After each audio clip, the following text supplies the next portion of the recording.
Hello नमस्ते and very good morning to all the classmate Guru channel पे आप सभी का स्वागत है। द हिंदू के नए सेशन के साथ आज फिर हम आ गए हैं अपनी क्लास को लेकर के।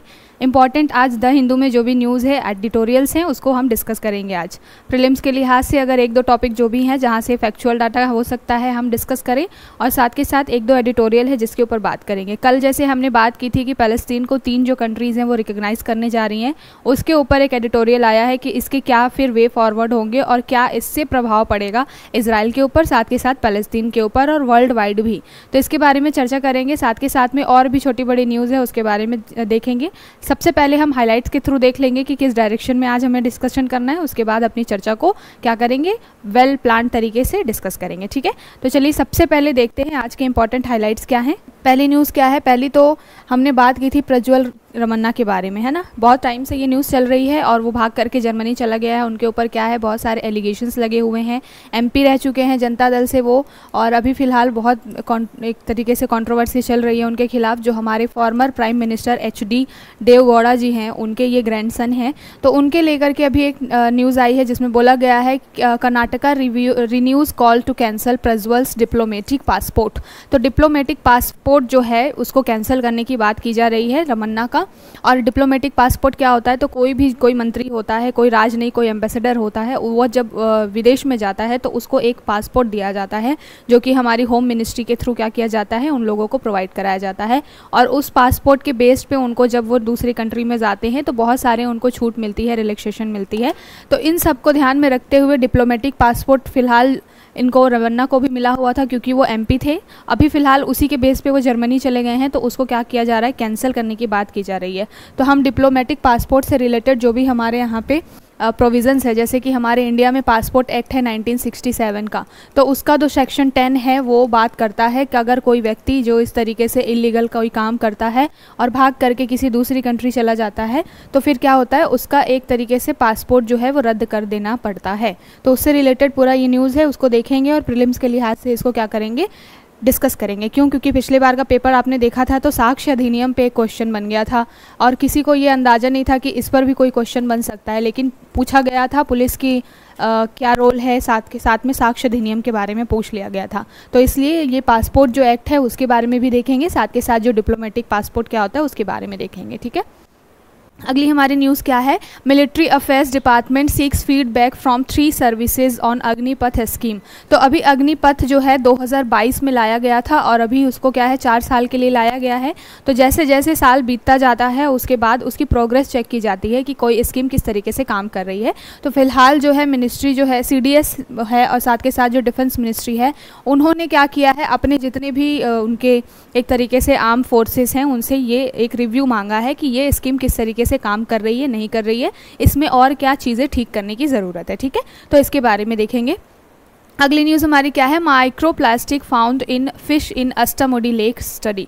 तो यहाँ पर एक केरला में लेक है अष्टामुडी, जो कि रामसर साइट, जो कि रामसर कन्वेंशन 2002 में हुआ था, उसके तहत क्या है एक तरीके से वेटलैंड एरिया घोषित किया गया है अष्टामुडी लेक को। और वहाँ पर अभी रिसेंट स्टडी निकल के आई है कि यहाँ पर जो मछलियाँ हैं, जो फिश है, उसमें बहुत ज़्यादा मात्रा में माइक्रो प्लास्टिक देखा गया है। ठीक है, तो उसको देखेंगे माइक्रो प्लास्टिक क्या होता है, साथ के साथ वो हेल्थ पे किस तरीके से नेगेटिव इम्पैक्ट डालता है, फिश के भी, साथ के साथ में जो उसको कंज्यूम करते हैं, जो भी हम लोग हैं, ह्यूमन हैं, अगर मान लीजिए कोई नॉन वेजिटेरियन इंसान है जो बहुत सारा क्या है अगर फ़िश को कंज्यूम करते हैं तो उनके बॉडी पर, उनके हेल्थ पर क्या इम्पैक्ट पड़ता है, उसके बारे में बात की गई है। ठीक है, तो देखेंगे हम इसको। अगली न्यूज़ क्या है, at the upcoming World Health Assembly a tool kit to prepare nations pandemics. तो अभी 2020 में जब कोविड आया था उसके टाइम से वर्ल्ड हेल्थ असेंबली की इम्पॉर्टेंस थोड़ी और ज़्यादा बढ़ गई है।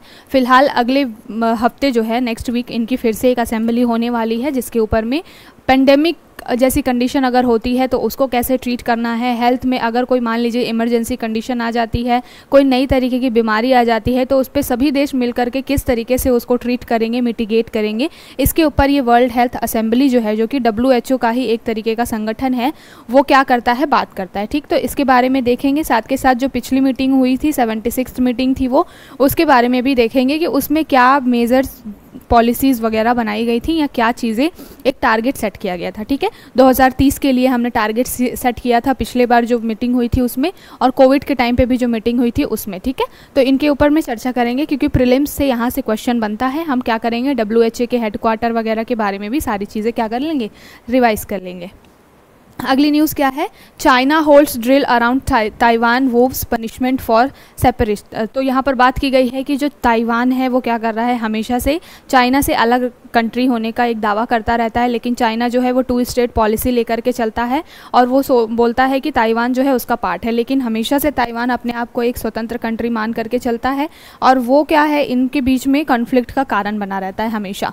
तो अभी चाइना ने क्या किया है, एक मिलिट्री ड्रिल की है और ड्रिल करके ताइवान को एक तरीके से क्या किया है, वार्निंग दी है कि आगे जा कर के तुमको क्या कर लेंगे, एक्वायर कर लेंगे। लेकिन ताइवान को भी मालूम है कि उसके साथ सपोर्ट में बहुत सारे लोग खड़े हैं। ताइवान भी बहुत भले छोटी कंट्री हो लेकिन इतना कमज़ोर नहीं है, बहुत सारे जो USA है स्पेशली तो बहुत ताइवान को सपोर्ट करता ही करता है। इंडिया ने भी उसको एक तरीके से रिकग्निशन दे ही रखा है, लेकिन हमारा पॉलिसी ये रहता है कि हम किसी के इंटरनल मैटर्स में नहीं घुसते हैं। तो चाइना और ताइवान के बीच का मामला है, लेकिन फिर भी जब भी अगर मानवता की बात आएगी तो इंडिया ज़रूर वहाँ पर स्टैंड लेगा। तो इस तरीके से ताइवान और चाइना के बीच में ये जो चीज़ें चल रही हैं इसकी वजह से ये न्यूज़ आई हुई है। कभी फिर से इसको डिस्कस करेंगे 2 स्टेट पॉलिसी के बारे में कि क्या है चाइना की 2 स्टेट पॉलिसी। बेसिकली ये है कि जब 1949 में चाइना आज़ाद हुआ था तब उसके बाद से ही ताइवान और उसके बीच में क्या पार्ट तो वो ताइवान रहा है चाइना का बहुत लंबे समय तक, लेकिन अब फिलहाल क्या है, वो अपने आप को एक अलग कंट्री के रूप में, स्वतंत्र कंट्री के रूप में देखता है। ठीक है, अगली न्यूज़ हमारी क्या है, a visit to preserve China's interest in Europe. तो अभी एक एडिटोरियल आया है जिसके बारे में न्यूज़ है बेसिकली ये, जहाँ पर बात की जा रही है कि चाइना जो है वो यूरोप में गया था अपनी विजिट के लिए। जो चाइना के राष्ट्रपति हैं जिनपिंग साहब, वो क्या गए थे, लगभग 1 महीने पहले उनकी पूरी विजिट चल रही थी यूरोप में, और लगभग 2.5 साल के बाद चाइना की इस तरीके की कोई मीटिंग है यूरोप के कंट्रीज़ में या फिर विदेश में कोई इस तरीके की क्या है, उन्होंने एक तरीके से ट्रैवल किया है। तो यहाँ पर बात की गई है इस एडिटोरियल में कि क्या सिग्निफिकेंस है अगर चाइना यूरोप की अब विजिट कर रहा है तो उससे क्या सिनेरियो चेंज होगा ग्लोबली, जो भी आप बहुत सारे कंट्रीज़ के बीच में रिलेशंस किस तरीके से चेंज होंगे, इसके बारे में ये जो एडिटोरियल है वो बात करता है। स्पेशली बेस्ड है चाइना और यूरोप के ऊपर में। तो हम देखेंगे, हमने कल परसों में ही डिस्कस किया था कि USA ने सैंक्शंस लगाया है चाइना के ऊपर में और यूरोप की भी बहुत सारी कंट्रीज़ ने लगाया है, स्पेशली इलेक्ट्रिक व्हीकल वाला जो मामला है उसको लेकर के और डंपिंग को लेकर के। ठीक है, तो इस पूरे सिनेरियो के बीच में चाइना का ये यूरोप की कंट्रीज़ में ट्रैवल करना क्या रिलेवेंट है चाइना के लिए और क्या रिलेवेंस है यूरोप के लिए, इसके बारे में बात करेंगे। ठीक, साथ के साथ में अगर चाइना के बारे में क्या चीज़ें हो सकती हैं इसको ध्यान देंगे तो हम इंडिया के बारे में भी एनालाइज कर पाएंगे कि इंडिया के ऊपर इसका क्या इम्पैक्ट पड़ेगा। ठीक, तो बहुत अच्छे से इसको देखेंगे। अगली न्यूज़ हमारी क्या है, with 10-year facility ending Andhra Pradesh students may not get 15% quota in Telangana medical college. तो ये बेसिकली 2014 में जब तेलंगाना जो है वो क्या हुआ, अलग हुआ, सेपरेट हुआ, कहाँ से, आंध्र प्रदेश थे। तो 2014 का आंध्र प्रदेश का एक रूल था जो कि बेसिकली रिजर्वेशन की बात करता था, किसके लिए, मेडिकल स्टूडेंट्स के लिए। कहाँ पर, जो भी कॉलेज होते हैं, प्राइवेट कॉलेज वगैरह या फिर गवर्नमेंट कॉलेज है, वहाँ पर 15% का कोटा दिया जा रहा था बच्चों को मेडिकल जो भी फील्ड है, कॉलेज है, वहाँ पर एडमिशन के लिए। बट ये स्कीम कहाँ की थी, आंध्र प्रदेश की थी, जिसको 10 साल के लिए बनाया गया था। लेकिन तेलंगाना का क्या है, 2014 में ही सेपरेशन हो गया और अब 2024 आ गया है, 10 साल जो है वो कंप्लीट हो गए हैं। तो तेलंगाना क्या कर रहा है, अपने यहाँ से ये जो कोटा सिस्टम है जिसको आंध्र प्रदेश गवर्नमेंट में बनाया गया था उसको अब क्या करना है, ख़त्म करने की बात कर रहा है। ठीक है, तो इसके ऊपर क्या इम्पैक्ट है इसके बारे में एक छोटी सी न्यूज़ आई हुई है, उसको देखेंगे। अगली न्यूज़ है, being rich no excuse to skirt medical service in rural areas. Supreme Court जज ने ये बोला है बात। यहाँ पर बेसिकली एक मेडिकल स्टूडेंट है जिसमें जो साउथ इंडिया के स्टेट्स हैं उन्होंने कहीं पर ऐसी पॉलिसीज़ बना रखी हैं जहाँ पर क्या है कि जब कोई भी मेडिकल स्टूडेंट ग्रेजुएट और पोस्ट ग्रेजुएट हो जाता है तो उसको अपने आखिरी के 1 साल क्या करना पड़ता है, किसी रूरल एरिया में जा कर के सर्विसेज देनी पड़ती है या फिर ट्रेनिंग लेनी पड़ती है। तो एक बच्चे ने पिटीशन डाला था कि चूँकि मैं जो प्राइवेट इंस्टीट्यूशन से पढ़ाई कर रहा हूँ तो मेरे लिए ये कंपलसरी नहीं होना चाहिए और ये मेरे आर्टिकल 14 का हनन है वगैरह वगैरह। तो इस पर जो है सुप्रीम कोर्ट ने वर्डिक्ट दी है कि आप रिच हैं या फिर आप प्राइवेट इंस्टीट्यूशन से पढ़ रहे हैं, इसका मतलब ये नहीं है कि आप अपनी सर्विसेज से पीछे हट जाएंगे। रूरल एरियाज़ में जा कर के जो अकॉर्डिंग टू द लॉ है, अगर कोई एक्ट बना हुआ है, कानून बना हुआ है, तो आपको जा कर के वहाँ पर 1 साल की सर्विसेज देनी ही पड़ेगी। ठीक है, इसके बारे में एक न्यूज़ है। अगली न्यूज़ क्या है, Uttarakhand police enter AIIMS ward in SUV to arrest accused. तो यहाँ पर सिंघम सिर्फ फिल्मों में नहीं होते हैं, सिंघम हमारे यहाँ डेली लाइफ में भी हैं, स्पेशली हमारी इंडियन पुलिस में भी हैं। तो उत्तराखंड पुलिस को लेकर के ये पूरी एक न्यूज़ है, बहुत ज़्यादा ही चर्चा में चल रही है आजकल, और उस पर बहुत सारे मीम्स भी और बहुत सारा वायरल भी हो रहा है ये, कि जो उत्तराखंड पुलिस है एक व्यक्ति को जो कि अक्यूज़ है, जिसके ऊपर में उनके साथ में काम करने वाली उनकी कलीग ने क्या किया था, हैरेसमेंट का केस लगाया था, चार्ज लगाया था। तो वो 4th मंजिल पे एम्स के जा करके अपने आप को एडमिट करके बैठा हुआ था वो अक्यूज़। तो एम्स में सीधे के सीधे जो उत्तराखंड की पुलिस है वो क्या करेगी, अपनी SUV लेकर के सीधे 4थे माले पे चढ़ गई। तो इसको लेकर के पूरी न्यूज़ आई हुई है। तो ये रियल लाइफ सिंघम के एग्जांपल्स हैं, इसको थोड़ा सा देखेंगे और यहाँ पर देखेंगे इसको बेसिकली हम ह्यूमर के हिसाब से नहीं देखेंगे, हम ये देखेंगे कि सक्रियता हमारी पुलिस की भी है। इस तरीके से आप एग्जाम्पल वगैरह लिख सकते हैं, स्पेशली जब आप एथिक्स में या फिर ऐसे में इस तरीके के इंटरेस्टिंग उदाहरण देते हैं तो बहुत ज़्यादा पढ़ने वाले को भी लगता है कि कुछ तो बात है बच्चे में। तो इसके बारे में ये पूरी न्यूज़ है, देखेंगे इसको। उत्तराखंड पुलिस की ये जो महारत उन्होंने की है, जो काम किया है, उसके बारे में देखेंगे, क्या लीगल एक्शन उसके ऊपर लिया जा सकता है, इसके बारे में भी चर्चा करेंगे। ठीक है, अब चलते हैं अपने डिटेल चर्चा को शुरू करते हैं। सबसे पहली हमारी न्यूज़ क्या है, यहाँ पर बात की जा रही है Karnataka renews call to cancel Prajwal diplomatic passport. तो यहाँ पर डिप्लोमेटिक पासपोर्ट जो है वो कैंसिल करने की बात की जा रही है। किसके लिए, प्रज्वल रमन्ना जो है, जिनके ऊपर में रेवन्ना जो है, जिनके ऊपर में बहुत सारी महिलाओं के साथ में यौन उत्पीड़न का पूरा चार्ज लगा हुआ है। और फिलहाल ऐसा बोला जा रहा है कि ये भाग करके कहाँ चले गए हैं, तो ये भाग करके चले गए हैं कहाँ पर, हंगरी। तो यहाँ पर जो ये पहुँच गए हैं, किसके बेसिस पे पहुँचे हैं, तो इनके पास में एक डिप्लोमेटिक पासपोर्ट है जिसके बेस पे ये चले गए हैं हंगरी। तो अभी इसी डिप्लोमेटिक पासपोर्ट को क्या है, रद्द करने की, कैंसिल करने की जो मांग है वो स्टेट गवर्नमेंट कर रही है। किससे, मिनिस्ट्री ऑफ होम अफेयर्स से, क्योंकि जो भी पासपोर्ट वगैरह देने का काम है वो कौन करता है, मिनिस्ट्री ऑफ होम अफेयर्स करता है। तो उससे डिमांड की गई है जो गवर्नमेंट है उनके द्वारा, स्टेट गवर्नमेंट के द्वारा, कि जो प्रज्वल रमन्ना है उनका क्या करना चाहिए, पासपोर्ट, डिप्लोमेटिक पासपोर्ट है वो क्या कर देना चाहिए, कैंसिल कर देना चाहिए। और क्यों करना चाहिए, क्योंकि उनके ऊपर सेक्शंस 41 ऑफ CRPC, इसके तहत बहुत सारे मामले, एक तो चार्जेस लगे हुए हैं, साथ के साथ में जो हमारे पासपोर्ट जो है एक्ट है, पासपोर्ट एक्ट कौन सा, 1967 का पासपोर्ट एक्ट ऑफ 1967, उसका सेक्शन 10 क्लॉज 3H बात करता है क्या, कि अगर कोई व्यक्ति जिसको इस तरीके का क्या मिला हुआ है, एक तरीके से डिप्लोमेटिक पासपोर्ट मिला हुआ है, वो कुछ मामलों में अगर क्या करता है, कानून की अवहेलना करता है, या उसके ऊपर कोई एलिगेशंस लग जाते हैं, या फिर उसको कोई सज़ा हो जाती है, तो फिर क्या करना चाहिए, उसका डिप्लोमेटिक पासपोर्ट जो है वो रद्द कर देना चाहिए। तो इसी के बेसिस पे मांग की जा रही है। देखते हैं अभी गवर्नमेंट जो है वो मांग को एक्सेप्ट करती है या फिर नहीं करती है। करना ही चाहिए, क्योंकि वो आदमी इस तरीके से, अगर उसके ऊपर इतने सारे चार्जेस लगे हैं और वो भाग करके प्रिविलेज लेकर के, सो जस्ट बिकॉज कि वो MP रहा है और वो प्रिविलेज लेकर के बच के निकल जाएगा, तो ये फिर हमारे लिए, हमारे एक पूरे न्याय सिस्टम के लिए ख़राब बात हो जाएगी। ठीक है, तो हम यहाँ पर डिस्कस क्या कर लेते हैं, हम यहाँ पर डिस्कस करते हैं हमारा जो पासपोर्ट एक्ट है 1967 का, उसमें जो क्लॉज है सेक्शन 10(3) उसके बारे में। ठीक है, कि क्या प्रोविजंस है और किन बेसिस पे क्या किया जा सकता है, किसी भी व्यक्ति का डिप्लोमेटिक पासपोर्ट जो है वो क्या किया जा सकता है, कैंसिल किया जा सकता है। मैंने स्टार्टिंग में बताया कि डिप्लोमेटिक पासपोर्ट नेता को भी दिया जाता है, कोई भी एम्बेसडर जो राजनयिक बोला जाता है, जो कि विदेशों में जाता है, हमारी तरफ से, हमारे इंडिया के द्वारा भेजा जाता है, तो उनको वहाँ पर क्या होता है, बहुत सारी चीज़ों से रिलैक्सेशन मिलती है। कहीं घूमने जाना है तो, या फिर कहीं पे रहना है उनको, तो फिर वो वीज़ा फ्री एंट्री वगैरह वगैरह के लिए ये सारी चीज़ें उनको प्रोवाइड कराई जाती है, सो दैट क्या हो सके कि कोई भी MP या फिर राजनयिक कोई भी गवर्नमेंट का काम लेकर के जा रहा है तो किसी भी तरीके का इसकी वजह से, पासपोर्ट इश्यूज़ की वजह से देरी ना हो। ठीक है, और स्पेशली ये सारे जो काम होते हैं डिप्लोमेटिक पासपोर्ट का यूज़ करके इंसान तभी जाता है जब उसका जो काम होता है वो गवर्नमेंट से रिलेटेड होता है। मतलब अपने पर्सनल यूज़ के लिए डिप्लोमेटिक पासपोर्ट यूज़ करना ये नहीं होता है, जो भी अपने प्रोफेशनल काम है या गवर्नमेंट से रिलेटेड जो भी काम होते हैं किसी व्यक्ति, किसी नेता या किसी डिप्लोमेट के, उसी व्यक्ति को डिप्लोमेसी जो डिप्लोमेट का जो पासपोर्ट है उसको क्या करना होता है, यूज़ करना होता है, और उसके बेस पे उसको रिलैक्सेशन मिलता है। तो फिलहाल ये सारे मुद्दे हैं।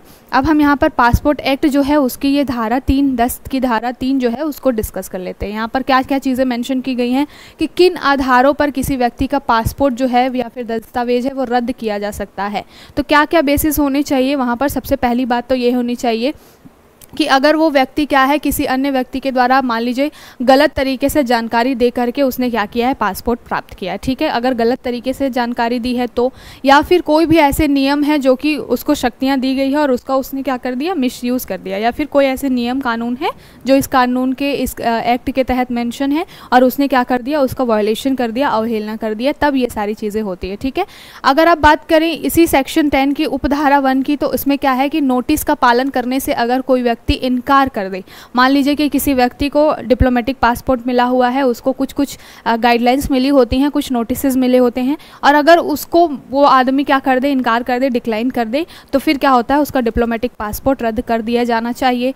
उसके बाद अगर मान लीजिए आईपीसी की जो धारा है उसके तहत में किसी व्यक्ति को 2 साल से ज़्यादा की सज़ा हो जाती है तो भी क्या होता है, या फिर किसी मामले में उसको गिरफ्तारी होती जाती है, या फिर उसके ऊपर कोई एलिगेशन लग जाता है, तो भी उस व्यक्ति का क्या है, डिप्लोमेटिक पासवर्ड एक तरीके से रद्द कर दिया जाता है, ठीक है। तो ये सारे कुछ आधार है जिसके ऊपर में क्या है, किसी भी व्यक्ति का जो पासपोर्ट है उसको रद्द कर दिया जाता है। किसी व्यक्ति के खिलाफ अगर वारंट है, समन निकल गया है, उसकी गिरफ्तारी के लिए वारंट निकल गया है, तो भी इस तरीके के एक्शंस जो है वो लिए जाते हैं, ठीक है। और रवन्ना के खिलाफ में जो प्रज्वल है उनके खिलाफ में इंडिया में तो वारंट निकला ही निकला है, और इंटरपोल ने, जो कि इंटरनेशनल लेवल पे जो काम करती है, इंटरपोल के बारे में हम बहुत बार चर्चा कर चुके हैं, जहाँ पर सीबीआई के जैसी बहुत सारी अलग अलग कंट्रीज़ की एजेंसीज होती हैं, तो इंटरपोल ने भी ब्लू कॉर्नर नोटिस जारी किया है। और हमने जब भी इंटरपोल के बारे में बात की है तो हमने देखा हुआ है कि ब्लू कॉर्नर नोटिस क्या होता है, येलो नोटिस क्या होता है, रेड नोटिस क्या होता है। यहाँ पर ब्लू कॉर्नर नोटिस यही है कि अगर कोई व्यक्ति है जिसके ऊपर कुछ एलिगेशंस लगे हैं, वो वांटेड है, तो उसको कहीं से भी ढूंढ करके निकालना है ना।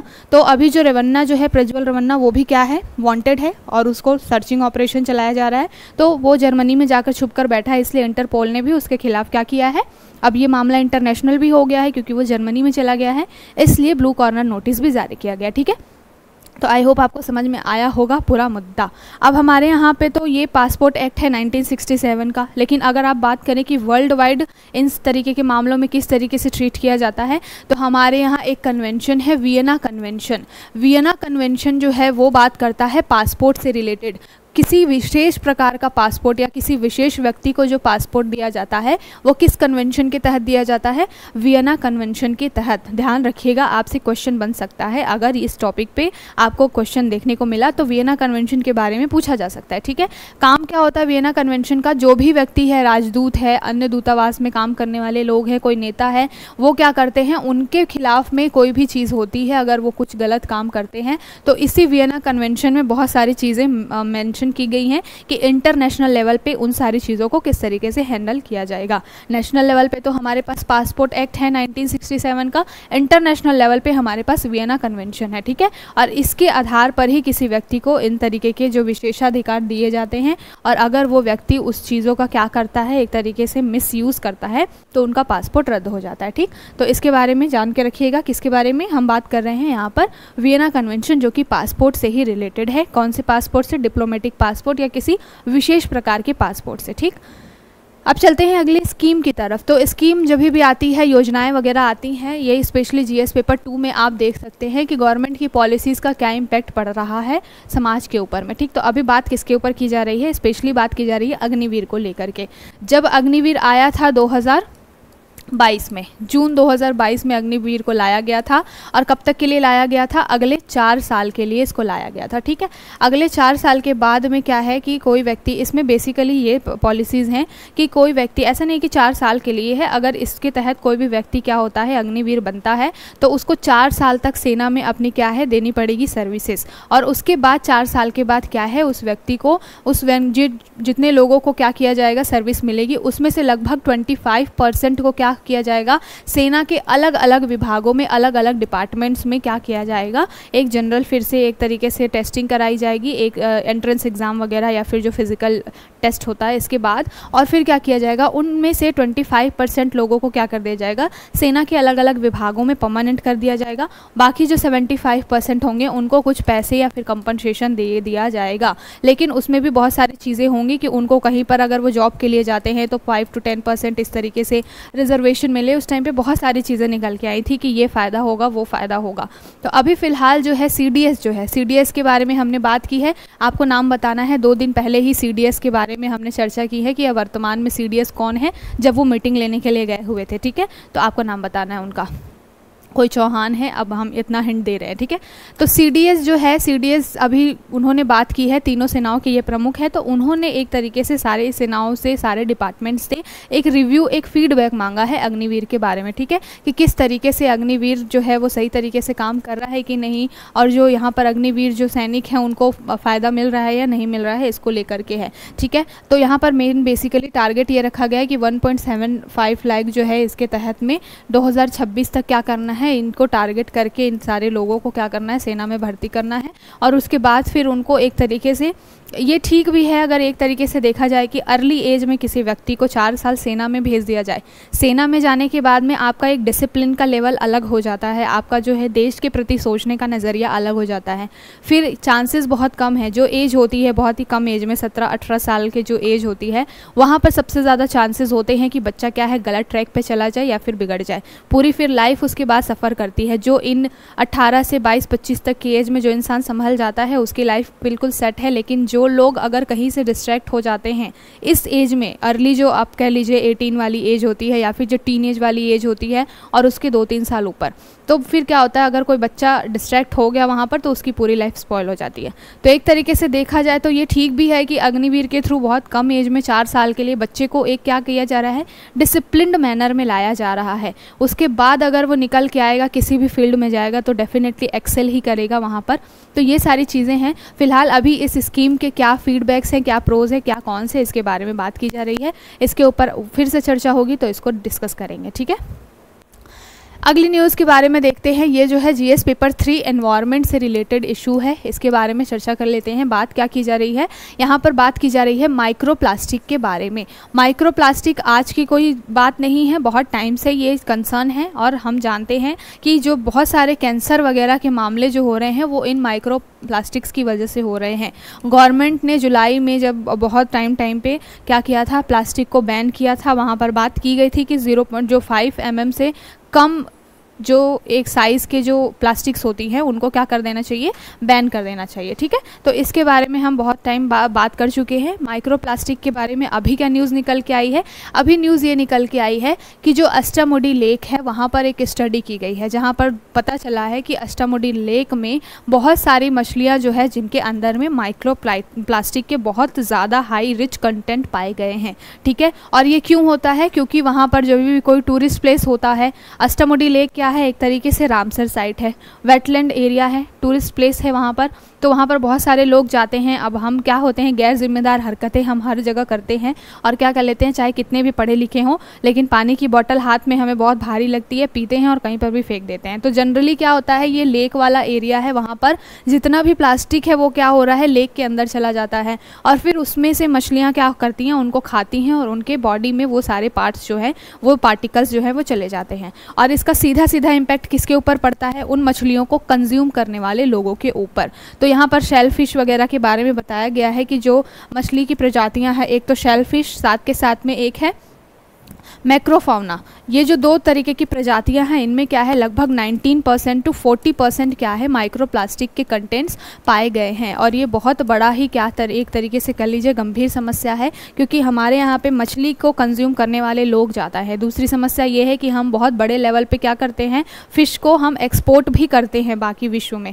तो हमारे लिए ये बहुत बड़ा समस्या है। जिस तरीके से अभी मसालों के ऊपर में हमारे ऊपर चार्जेस लग गए हैं, सिंगापुर और ऑस्ट्रेलिया जैसी कंट्रीज़ ने बहुत बारी लगाया कि हमारे यहाँ के जो स्पेशल मसाले हैं उनमें क्या हो रहा है, उनमें मिल रहा है MTO यानी कि मेथिल ऑक्साइड। तो उसी तरीके से कल को हमारे फिर से फिशरी प्रोडक्ट्स पे भी इन सारी चीज़ों के बारे में आ सकता है। यूरोपियन कंट्रीज़ और विदेश जो है वहाँ पे फॉरेन कंट्रीज़ हेल्थ को लेकर के बहुत ज़्यादा जागरूक रहती है। हमारे यहाँ पे भले ही लोग नेग्लेक्ट कर देते हैं इन सारी चीज़ों को, बट यहाँ फॉरेनर्स बहुत ज़्यादा इसको लेकर के ध्यान देते हैं। तो ये जो मामला कहीं एक जगह का नहीं है, केवल और केवल अष्टामुडी लेक का मामला नहीं है, ये हमारे यहाँ पे सारे नदी तालाबों की कहानी यही है, ठीक है। तो यहाँ पर आपको समझ में आ गया होगा कि मुद्दा क्या है। अभी हम यहाँ पर देख लेते हैं पहली बात कि अष्टामुडी लेक क्या है, रामसर साइट है।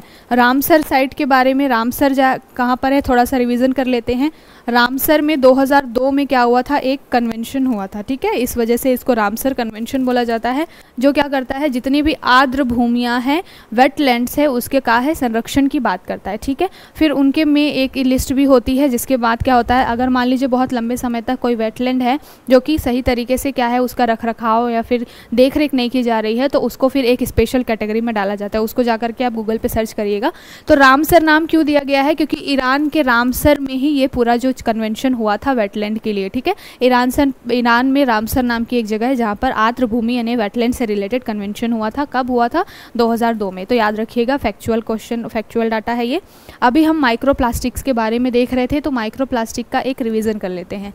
बात क्या की गई है, माइक्रोप्लास्टिक क्या होते हैं, 5 मिलीमीटर से छोटे कण होते हैं, 5 मिलीमीटर से छोटे कण होते हैं।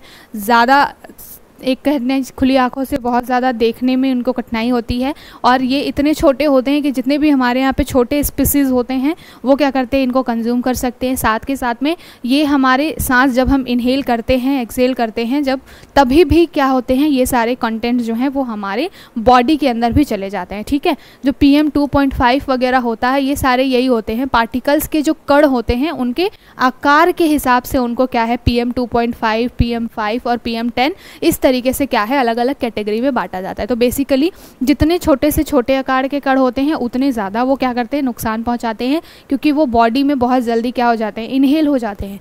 तो इसी से रिलेटेड ये पूरी न्यूज़ है। इसके बारे में माइक्रोप्लास्टिक क्या होता है इसके बारे में हमने समझा। बहुत सारी इससे बीमारियाँ होती हैं, कैंसर वगैरह जैसी बहुत खतरनाक बीमारियाँ होती हैं माइक्रोप्लास्टिक्स की वजह से, ठीक है। अब चलते हैं अगले आर्टिकल की तरफ। ये GS पेपर 3 हेल्थ वाले सेक्शन से आप रिलेट कर सकते हैं। क्या बात की जा रही है, यहाँ पर बोला जा रहा है at the upcoming World Health assembly WHA के बारे में बात की जा रही है, ठीक है। और क्या बात की जा रही है कि अभी इनकी मीटिंग होने वाली है, a tool kit to prepare nations for pandemic. तो बेसिकली यहाँ पर बात की जा रही है कि नेक्स्ट वीक जो है वो वर्ल्ड हेल्थ असेंबली की मीटिंग होने वाली है। जब मीटिंग होगी तब फिर से चर्चा करेंगे इसके बारे में। अभी जो प्रीवियस वर्ल्ड हेल्थ असेंबली हुई थी 76 नंबर की, उसको रिवाइज कर लेंगे, क्योंकि कई बार ऐसा होता है, मान लीजिए क्वेश्चन ट्रिकी बनाना है या थोड़ा टफ बनाना है तो पिछले साल का भी पूछ लिया जाता है, क्योंकि ये सारी जो कॉन्फ्रेंस है वो हर साल होती रहती हैं और इनकी एक स्पेशल थीम होती है, एक स्पेशल टारगेट होता है, ठीक है। तो अभी जो है WHA की मीटिंग होने वाली है, कहाँ पर होने वाली है इसके बारे में चर्चा करेंगे। लेकिन अभी जो मीटिंग होने वाली है वो किस तरीके से वे फॉरवर्ड लेके चलेगी, क्योंकि यहाँ पर ये जो WHA है ये WHO का यानी कि वर्ल्ड हेल्थ ऑर्गेनाइजेशन जो संस्था है उसी का एक पार्ट है।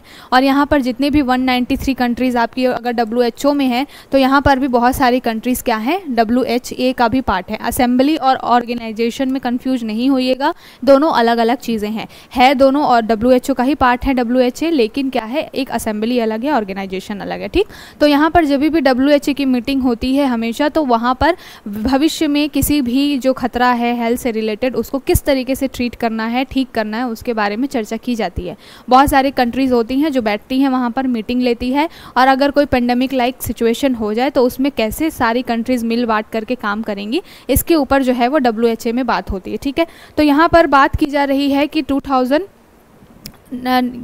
पहली बार तो आया कब था, तो सबसे पहले अगर इसको इंट्रोड्यूस किया गया था 1969 में, ठीक। 1969 में WHA आया था और वहाँ पर बात की गई थी कि किस तरीके से हेल्थ को ले करके चलना है। तो ये असेंबली के बारे में याद रखिएगा पहले, अभी हम फैक्चुअल डाटा भी देखेंगे उसके बारे में। तो यहाँ पर 1969 में WHA आया, उसके बाद 2005 में इसमें कुछ संशोधन किए गए। बेसिकली जो कोविड-19 का समय आया था 2020 से, जब कोविड बहुत ज़्यादा स्प्रेड हुआ तो फिर वहाँ पर इसकी इंपॉर्टेंस बहुत ज़्यादा बढ़ गई, क्योंकि यहाँ पर मिनिस्ट्रियल जो है मीटिंग्स हुई, ऑनलाइन मीटिंग लेकर के किस तरीके से ट्रीट करना है उसके ऊपर ध्यान दिया गया। और ये WHA एक तरीके से ऑर्गेनाइजेशन बना जहाँ पर बहुत सारे जो कंट्रीज़ हैं उन्होंने मिल करके यहाँ पर एक मीटिंग ली और पेंडेमिक लाइक सिचुएशन से बाहर कैसे निकलना उसके बारे में बात की। अभी मीटिंग होने वाली है उसको लेकर के बात की गई है कि आने वाले भविष्य में किस तरीके से चीज़ें चलने वाली है। यहाँ पे एक कॉन्सेप्ट है IRH का, IRH को कहा जाता है इंटरनेशनल हेल्थ रेगुलेशन, ठीक है। तो IRH जो है वो भी WHA का ही पार्ट है, ठीक है, इसके बारे में ध्यान रखिएगा। तो IRH IHRH जो इंटरनेशनल जो हेल्थ एक तरीके से रेगुलेशन है IHR, इसमें जो है WHA क्या करता है, बहुत सारे किस तरीके से बीमारियों को ट्रीट करना है, उसको किस तरीके से रेगुलेट करना है, इससे संबंधित नियम बनाता है। तो अगर WHA के बारे में पूछा जाए, IHR के बारे में पूछा जाए, तो आपको पता होना चाहिए कि किसके बारे में बात हो रही है। तो IHR भी है WHA का ही पार्ट है एक तरीके से। हेराडिटी के आप देख लीजिए, एक तरीके से मान लीजिए WHO, उसके अंदर आएगा WHA और उसके नीचे आएगा IHR। इसको ही 1969 में क्या किया गया, अडॉप्ट किया गया। बेसिकली रेगुलेशन बनाने का काम करता है कि किस तरीके से पेंडेमिक को ट्रीट करना है, ठीक है। और अगर इस तरीके से कोई ऐसी बीमारी आ जाती है जो बिल्कुल नहीं है या फिर बहुत बड़े लेवल पे किसी को क्या कर रही है, इफेक्ट कर रही है लोगों को, तो वहाँ पर किस तरीके से मिटिगेट करना है, दवाइयों की शॉर्टेज या फिर उस पर रिसर्च किस तरीके से करना है, इसके बारे में बात की जाती है। तो फिलहाल हम क्या कर लेते हैं, WHA के बारे में थोड़ा सा रिवीजन कर लेते हैं। हर साल इसकी मीटिंग होती है। अभी जो मीटिंग होने वाली है वो 77वें नंबर की मीटिंग होगी, लेकिन इसके पहले 76 नंबर की मीटिंग हो चुकी है। कब, पिछले साल यानी कि 2023 में। वहाँ पर कुछ टारगेट लिए गए थे, इनकी एक थीम भी होती है। अभी नई मीटिंग होगी तो वहाँ पर भी थीम आएगी, और जनरली होता है एक साल पीछे का भी पूछा जाता है, इस वजह से इसको यहाँ पर डिस्कस कर रहे हैं। तो सबसे पहली बात है 76 जो WHO की मीटिंग है वो कहाँ हुई थी, वर्ल्ड हेल्थ असेंबली की मीटिंग हुई थी WHO के हेडक्वार्टर में। कहाँ पर, जेनेवा में। तो दो फैक्ट आपको यहाँ से मिल गए, एक तो कि WHO का हेडक्वार्टर कहाँ है, याद हो गया आपको कि जेनेवा स्विट्जरलैंड में WHO का हेडक्वार्टर है, और वहीं पर WHA यानी कि वर्ल्ड हेल्थ असेंबली की क्या हुई थी, 76 नंबर की मीटिंग हुई थी। इसमें एक थीम रखी गई थी। थीम क्या थी, याद कर लीजिएगा, WHO at 75 saving lives driving health for all. तो यहाँ पर थीम क्या रखी गई थी, सेविंग लाइफ्स यानी कि जीवन बचाना है, and driving health for all, सभी के लिए क्या करना है, स्वास्थ्य संबंधी चीज़ों को यहाँ पर रखना है और जीवन को बचाना है, इसके बारे में, ठीक है, कि हर व्यक्ति को स्वास्थ्य संबंधी सुविधाएं मिले और उनका जीवन बचे। ये थीम रखी गई थी पिछले साल की। बात क्या करता है, तो बेसिकली जैसे हमारे यहाँ पे जैसे मिनिस्टर्स हैं, वैसे ही वर्ल्ड वाइड जैसे हमारे इंडिया में है हेल्थ मिनिस्टर हैं, बहुत सारी कंट्रीज़ में हेल्थ मिनिस्टर्स हैं, तो वो सारे हेल्थ मिनिस्टर या फिर मान लीजिए कभी कभी PM भी जाते हैं, और बड़े बड़े नेता जाकर के क्या होते हैं, इस पूरी असेंबली में मीटिंग करते हैं, और उसके बाद किस तरीके से चीज़ों को लेकर के चलना है इसके ऊपर बात करते हैं, ठीक है। ये WHO का ही एक पार्ट है, इसके बारे में ध्यान रखिएगा।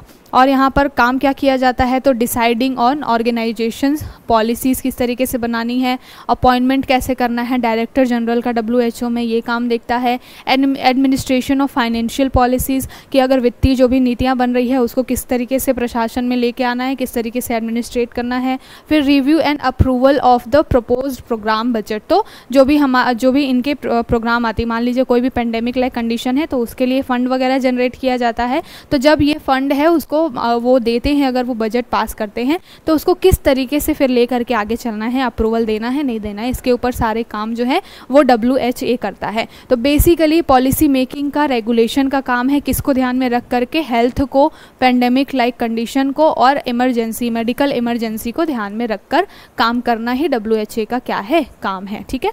समझ में आ गया होगा। अब ज़्यादा इसको खींचेंगे नहीं, क्योंकि फिर से अभी आएगी अगली हफ्ते इसकी न्यूज़, जब मीटिंग होगी तो फिर वहाँ पर इसको देखेंगे।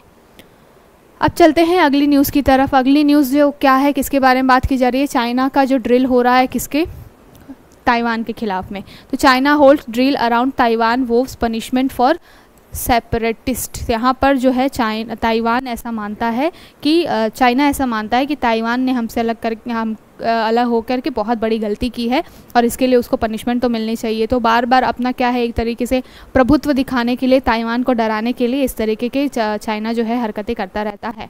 अभी ताइवान के जो नए राष्ट्रपति जो हैं वो इलेक्ट होकर के आए हैं, लाई नाम है जिनका। इसके पहले जो महिला प्रधान वहाँ पर राष्ट्रपति थी, अभी उनके जगह पे जो है पुरुष प्रधान राष्ट्रपति आए हैं, लाई नाम है। तो अभी जब जैसे भी कोई भी मान लीजिए कंट्री में कोई नई पार्टी आती है, नया जो एक तरीके से हाईएस्ट अथॉरिटी आता है, तो चाइना या फिर बहुत सारी ऐसी कंट्रीज़ होती हैं जो उनको क्या करती हैं, थोड़ा सा एक तरीके से अनस्टेबल करने की, डराने की कोशिश करते हैं कि सामने वाला प्रोवोक हो जाए और फिर कुछ ऐसी हरकत कर दे कि वो वहाँ पर जा कर के क्या हो जाए, कैप्चर कर ले उस सारी चीज़ों को। तो इसलिए चाइना इस तरीके की मिलिट्री ड्रिल कर रहा है, सो दैट ताइवान कुछ ऐसी हरकत करे कि ये जा कर के युद्ध कर दे और ताइवान को क्या कर ले, हड़प ले। लेकिन ताइवान भी इतना बेवकूफ़ नहीं है, स्मार्ट है, बहुत स्मार्टली चीज़ों को हैंडल कर रहा है अब तक। अदरवाइज़ अगर देख लीजिए कि चाइना अगर इतना बड़ा सेंटर है, तो वहाँ पर ताइवान बहुत छोटी सी एक कंट्री है, लेकिन यहाँ पर सिलिकॉन चिप्स वगैरह के बहुत ज़्यादा एक तरीके से सोर्स है। इलेक्ट्रॉनिक जो पूरा सेक्टर है वहाँ पर ताइवान का अच्छा खासा बोलबाला है, इस वजह से ताइवान की भी सिग्निफिकेंट अच्छी खासी है। और अगर मान लीजिए कि हम चाइना को यूएसए ने क्या कर दिया है, अभी बाइकआउट कर दिया है। बाइकआउट किस लिए किया है? इलेक्ट्रिकल व्हीकल्स जो भी है, इलेक्ट्रॉनिक्स के सामान हैं, ये सारी चीज़ें डंप करने की वजह से हाई टैरिफ लगा हुआ है, यूएसए के द्वारा चाइना के ऊपर लगाया गया है। अब चाइना का एक सप्लीमेंट कह लीजिए या फिर रिप्लेसमेंट ताइवान भी है, क्योंकि ताइवान जो है वो सिलिकॉन के मामले में और सेमीकंडक्टर चिप्स के मामले में लगभग हाईएस्ट जो एक तरीके से टॉप प्रोड्यूसर्स में आता है, ठीक है। तो जब सेमीकंडक्टर चिप के लिए हम अगर चाइना को क्या कर रहे हैं, बाइकाट कर रहे हैं, तो हमारे पास में क्या है, एक अच्छा अल्टरनेट ताइवान है। तो यूएसए जैसी कंट्रियां, यूरोप हो गई, साथ के साथ में इंडिया भी क्या है, ताइवान का सपोर्ट करता है। तो चाइना चाहे कितने भी मिलिट्री ड्रिल्स वगैरह कर ले, उससे ताइवान बहुत ज़्यादा क्या होगा, डरेगा नहीं, क्योंकि उसके पास सपोर्ट में बहुत सारे लोग हैं, ठीक है। तो इस तरीके की चीज़ें आपको पता होनी चाहिए कि अगर मान लीजिए इस तरीके की हरकतें हो रही हैं और चाइना जो है वो ताइवान के साथ में इस तरीके का काम कर रहा है, अगर मान लो कल को वो हड़प भी ले, तो फिर उसके ऊपर बाकी सारी कंट्री में क्या प्रभाव पड़ेगा, इंडिया के ऊपर क्या प्रभाव पड़ेगा? तो बेसिकली कोई प्रभाव नहीं पड़ेगा। यहाँ पर 2 स्टेट का कॉन्सेप्ट चाइना अपना अलग चलाता रहता है, लेकिन कोई इस तरीके से हरकतों से ताइवान डरता नहीं है। अब चलते हैं एडिटोरियल की तरफ। एडिटोरियल किसके बारे में बात कर रहा है? पैलेस्टीन के बारे में बात कर रहा है कि हमने बात की थी पैलेस्टीन को रिकॉग्नाइज़ करने के लिए 3 कंट्री सामने आई हैं। इसके पहले हमने बात की थी कि एक मीटिंग हुई थी यूनाइटेड नेशन सिक्योरिटी काउंसिल की, और यूएनएससी में जब पैलेस्टीन के ऊपर वोटिंग की गई थी तो इसको रिकॉग्नाइज़ करने के लिए यूएनएससी में लगभग 143 देश ऐसे थे जिन्होंने पैलेस्टीन को रिकॉग्नाइज़ करने के पक्ष में वोट किया था, ठीक है। यहाँ पर जब पैलेस्टीन की बात आए तो आपको हमास को बीच में नहीं लाना है। पैलेस्टीन एक कंट्री की बात हो रही है, हमास वहाँ पे एक मिलिटेंट ग्रुप है, ठीक है। इजराइल और हमास के बीच में लड़ाई हो रही है, पैलेस्टीन को आप एक कंट्री के रूप में ही देखेंगे, वहाँ पर हमास को लेकर के नहीं आएंगे, है ना। वरना कोई इंसान कह देगा कि क्या बात हो रही है, तो हमास ने तो ऐसा किया, हमास ने वैसा किया, इजराइल कर रहा है, वो भी बात ठीक है, पर हमास ने भी तो कोई शरीफ तो नहीं है। तो वो एक मिलिटेंट ग्रुप है। यहाँ पर ओवरऑल पैलेस्टीन के बारे में बात हो रही है, ठीक है, जिसमें गाजा पट्टी भी आता है, वेस्ट बैंक भी आता है, सारी चीज़ें आती है, ठीक। तो यहाँ पर बात क्या की जा रही है कि पैलेस्टीन जो है, जब हमने यूएनएससी की अभी पिछले महीने ही बैठक करवाई थी, वहाँ पर वोटिंग की गई पैलेस्टीन के ऊपर, लगभग 143 कंट्रीज़ ऐसी थी जिन्होंने क्या किया था, पैलेस्टीन को एक कंट्री के रूप में, अलग कंट्री के रूप में रिकॉग्नाइज़ करने की बात की थी, उनके फेवर में वोट किया था, और इंक्लूडिंग इंडिया, भारत भी इसमें एक समर्थक था। भारत के इजराइल के साथ भी संबंध अच्छे हैं, लेकिन भारत मानवता के आधार पर पैलेस्टीन को भी सपोर्ट करता है, ठीक है। तो ये पूरी बात थी। उसके बाद अभी हमने कल रिसेंट देखा कि आयरलैंड, स्वीडन और नॉर्वे, अब मैंने इतनी बार ये कंट्रीज़ का नाम ले दिया है कि रट गया होगा। नींद में भी कोई आपसे पूछे कि कौन सी 3 कंट्रीज़ हैं जो पैलेस्टीन को रिकॉग्नाइज़ कर रही हैं, तो आप नींद में भी बता सकते हैं कि वो 3 कंट्रीज़ कौन सी हैं। ये 3 कंट्रीज़ है आयरलैंड, स्वीडन और नॉर्वे की। तो ये 3 कंट्रीज़ अभी रिसेंटली क्या कर रही हैं, पैलेस्टीन को रिकॉग्नाइज़ करने की बात कर रही है, रिकॉग्निशन देने की बात कर रही हैं, ठीक है। और इसमें क्या है, जो यूरोपियन कंट्रीज़ हैं, इसमें पहले से भी 8 यूरोपियन कंट्रीज़ हैं जो ऑलरेडी क्या कर चुकी हैं, पैलेस्टीन को एक तरीके से आप कह सकते हैं रिकॉग्निशन दे चुकी है, ठीक है। तो उस ग्रुप में अब क्या है, ये आयरलैंड, स्वीडन जैसी कंट्रियां, नॉर्वे जो है वो भी शामिल हो रहे हैं, ठीक। तो इसको लेकर के बात की जा रही है। ये यहाँ पर स्पेन है, आई थिंक सो, स्पेन, ठीक है, गलत डाटा नहीं जाना चाहिए। तो यूएनएससी जो है, वहाँ पर जो मीटिंग हुई थी तभी भी साथ के साथ में अभी फ़िलहाल में इतने कंट्रीज़ जो हैं इन्होंने भी रिकॉग्निशन देने की बात की है। तो इसकी वजह से बोला गया है, यहाँ पर एडिटोरियल बात करता है कि इसके क्या इम्पैक्ट होंगे ऑल ओवर द वर्ल्ड, साथ के साथ पैलेस्टीन के ऊपर में। तो यहाँ पर बात की गई है कि जब इतने सारे देश जो हैं सपोर्ट में आकर के खड़े होते हैं, तो डेफिनेटली क्या होता है, इजराइल को थोड़ा सा डरना चाहिए। साथ के साथ में जो इंटरनेशनल कोर्ट, क्रिमिनल कोर्ट है, उसके बारे में हमने कल बात की थी कि इंटरनेशनल क्रिमिनल कोर्ट की जब हम रिलेवेंस की बात कर रहे थे, तब हमने देखा था कि इंटरनेशनल क्रिमिनल कोर्ट ने अक्टूबर 7 में 2023 यानी कि पिछले साल क्या किया था, इजराइल के खिलाफ में एक तरीके से क्रिमिनल चार्जेस लगा करके इजराइल को सारे युद्ध वगैरह रोकने के बारे में बात की थी। साथ के साथ हमास के ऊपर भी, जो हमास का मिलिटेंट ग्रुप है, उसके ऊपर भी इन ह्यूमैनिटेरियन ग्राउंड्स पे बहुत सारे चार्जेस लगाए थे, और वहाँ पर मामला था, पिटीशन एक तरीके से डली थी, कोर्ट में सुनवाई होनी है, ठीक है। तो इस तरीके तरीके के प्रेशर से अब क्या होगा कि ऐसा सोचा जा रहा है कि इन तरीके के प्रेशर से क्या होगा, इज़राइल को थोड़ा सा डरा करके पीछे किया जा सकता है, सो दैट इज़राइल क्या करे, ये जो युद्ध वगैरह है, बम्बार्टमेंट है, उसको बंद कर दे और एक वैश्विक शांति क्या हो सके, स्थापित हो सके। लेकिन इसकी बात की गई है आगे कि अभी ऐसा हो सकता है कि पूरा जो विश्व है वो दो गुटों में बट जाए, जैसे कि इज़राइल एक तरीके का एक ग्रुप हो गया, आपका पैलेस्टीन दूसरा ग्रुप होगा। इज़राइल के सपोर्ट में आपको यूएसए हमेशा खड़ा मिलेगा और यूएसए के साथ साथ और भी बहुत सारी जो एंटी मुस्लिम कंट्रीज़ होंगी वो खड़ी होंगी। पैलेस्टीन बेसिकली क्या है, पैलेस्टीन को फ़िलिस्तीन को किसका किसका सपोर्ट है, तो सबसे ज़्यादा अगर आप देख लीजिए जितनी भी मुस्लिम कंट्रीज़ हैं उनका सपोर्ट मिलता है, क्योंकि ये पूरा मुद्दा ही किसके बीच में चल रहा है, एक तो वहाँ पर सिया सुन्नी वाला कॉन्सेप्ट चलता है उसकी वजह से, और मुद्दा यहाँ पर धर्म का चल रहा है। इज़राइल जो है वो यहूदी धर्म को मानता है और फ़लस्तीन में बेसिकली वहाँ पर मुस्लिम धर्म को मानने वाले भी लोग हैं, तो इस तरीके से धर्म से भी ये मुद्दा जुड़ा हुआ है,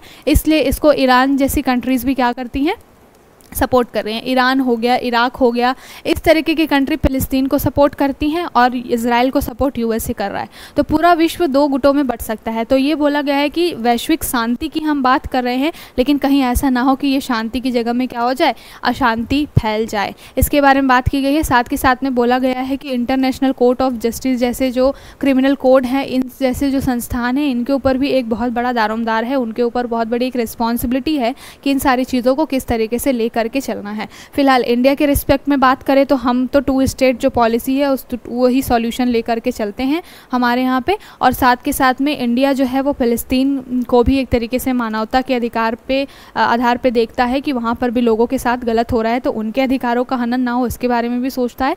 और इज़राइल के साथ हमारा लगभग 30 से 35 साल का पूरा व्यापार संबंध है, तो इज़राइल के साथ भी हम चीज़ें अपनी ख़राब नहीं करना चाहते, क्योंकि इज़राइल से बहुत ज़्यादा डिफेंस वाले इक्विपमेंट्स हम क्या करते हैं, आयात करते हैं।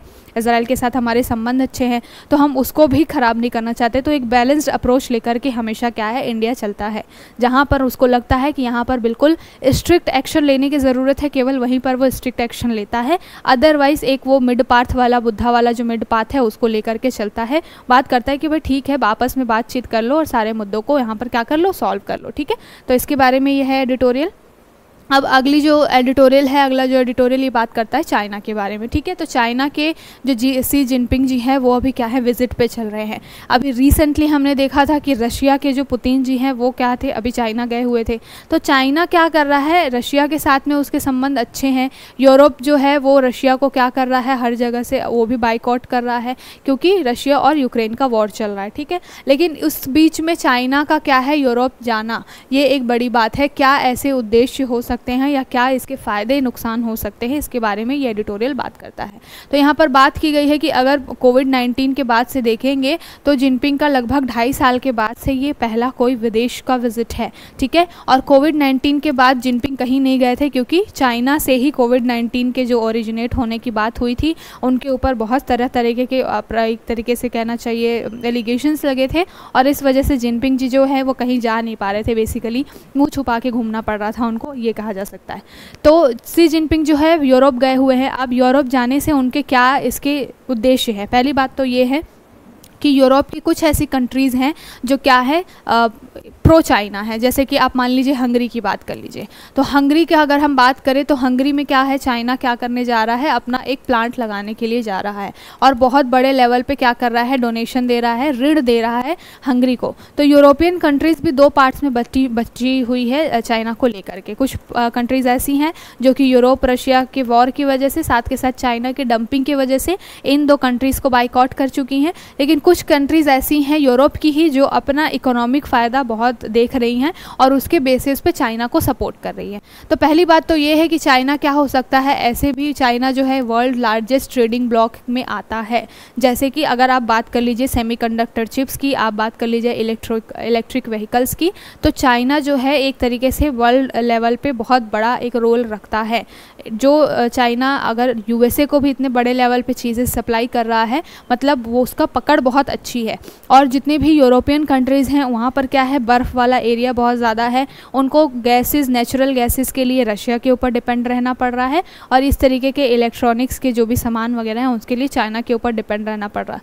तो दोनों के अपने अपने हित, अपने अपने फ़ायदे जुड़े हुए हैं। कोई भी कंट्री पूरी तरीके से किसी दूसरी कंट्री को बाइकआउट अभी यहाँ पर नहीं कर सकती, इसके बारे में बात की गई है।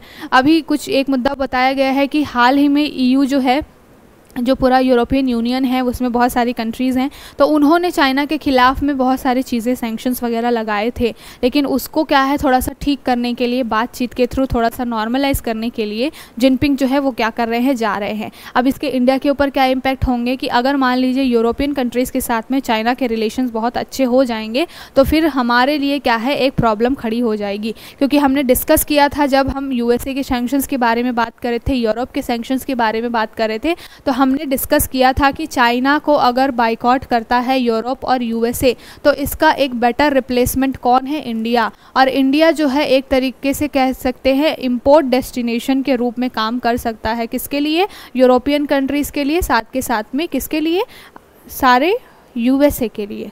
तो ये जो है इंडिया के पास एक बहुत अच्छा मौका है कि वो क्या करे, अपना एक तरीके से इम्पोर्टेंस जो है वो दिखाए बाकी सारी कंट्रीज़ को। और ये हम दुआ करें भगवान से कि चाइना के साथ में बाकी जो यूरोपियन कंट्रीज़ हैं उनके रिलेशंस बहुत ज़्यादा अच्छे ना ही रहें तो ठीक है, अदरवाइज़ इंडिया के लिए मामला जो है वो क्या हो सकता है, थोड़ा सा ख़राब हो सकता है। तो इसके बारे में बात की गई है और बहुत ज़्यादा कुछ इसमें चीज़ें हैं नहीं, बात चाइना के रिस्पेक्ट में ज़्यादा है, लेकिन यहाँ से इंडिया के लिए क्या नेगेटिव और पॉजिटिव इम्पैक्ट निकल के आ सकते हैं इसके बारे में हमने बात कर ली। अब अगली न्यूज़ क्या है, with 10-year facility ending Andhra Pradesh students may not get 15% Kota. तो यहाँ पर बात की जा रही है कि 2014 में क्या किया गया था, यहाँ पर एक एक्ट बनाया गया था 2014 में, कहाँ पर, आंध्र प्रदेश में। और यहाँ पर 10 साल के लिए क्या किया गया था, 15% जो है रिजर्वेशन देने की बात की गई थी मेडिकल स्टूडेंट्स को, ठीक है। और ये रिजर्वेशन किसके लिए था, ये रिजर्वेशन था कॉलेजेस में एडमिशन के लिए, ठीक है, कि हर तबके का इंसान जो है वो हर कॉलेज में जा कर के क्या कर सके, पढ़ाई कर सके। और रिसोर्सेज की कमी की वजह से, पैसे की कमी की वजह से क्या हो, कुछ बच्चे हैं जिनकी पढ़ाई छूट जाती है, तो इस तरीके की कंडीशन ना हो, इसको ध्यान में रख के ये पॉलिसी आई थी। लेकिन फिलहाल ये आई कितने साल के लिए थी, 10 साल के लिए थी। 2014 में ही तेलंगाना क्या है, आंध्र प्रदेश से अलग हो गया था, लेकिन सो दैट कि वो 10 साल के लिए ये पॉलिसी आई थी तो तेलंगाना ने उस समय में इसको क्या नहीं किया था, हटाया नहीं था, ठीक है। लेकिन अब जो है वो पॉलिसी को आंध्र प्रदेश की तेलंगाना रिवाइज कर रहा है और उसको कैंसिल कर रहा है 15% का कोटा। तो वनडे एग्जाम्स में अगर पूछा जाए कि हाल ही में किसने इस तरीके का कोई लिया है मेजर, तो ध्यान रखिएगा कौन है वो, तेलंगाना, ठीक है। आगे देखते हैं, आगे बात की जा रही है being rich no excuse to skirt medical service in rural area से सुप्रीम कोर्ट जज। तो यहाँ पर एक पिटीशन डली थी एक बच्चे के द्वारा, ठीक है, और वो बच्चा क्या कह रहा था, मेडिकल स्टूडेंट था।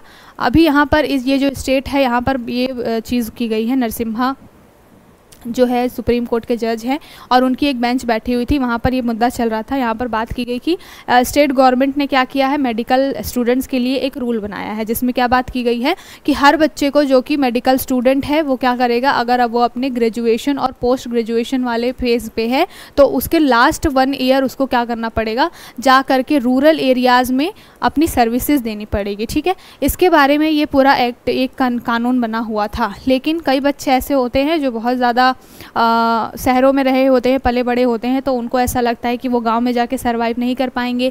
कई बच्चे होते हैं बहुत ज़्यादा बड़े रिच फैमिली से आते हैं, तो उनको लगता है कि हम क्यों ही गांव में जा कर के रहे, इस तरीके की चीज़ें होती हैं। तो उसको लेकर के एक मामला लेकर के जो स्टूडेंट है वो अपने पिटीशन डाली थी उसने कोर्ट में, और उसने किस बेसिस पे ये पिटीशन डाली थी, आर्टिकल 14 समानता का अधिकार के बारे में बात की थी, और साथ के साथ ये बोला था कि मेरी पर्सनल चॉइस होनी चाहिए कि मुझे वहाँ पर सर्विस देने जाना है या नहीं जाना है, इसके ऊपर बात की गई थी। लेकिन यहाँ पर कोर्ट ने बोला कि समानता का अधिकार है तो सभी बच्चों के लिए समान है, कोई पुअर और कोई रिच है इससे कोई मतलब नहीं है, कोई गवर्नमेंट कॉलेज से पढ़ रहा है या प्राइवेट कॉलेज से पढ़ रहा है इसका कोई भी मतलब नहीं है। अगर जो रूल बना हुआ है कि हर बच्चे को जा कर के 1 साल अपनी सर्विसेज देनी है उस एरियाज़ में, तो क्या करना है, उसको करना ही है, ठीक है। तो ये बोलते हुए क्या है, पिटीशन को खारिज कर दिया गया है फिलहाल, ठीक है। अब अगली न्यूज़ क्या है, सिंघम के बारे में बात कर रहे थे हम। यहाँ पर न्यूज़ निकल के आई कहाँ से, उत्तराखंड से। हमारा इंडिया का जो यूके है वहीं पर यहाँ ये चीज़ें हुई हैं।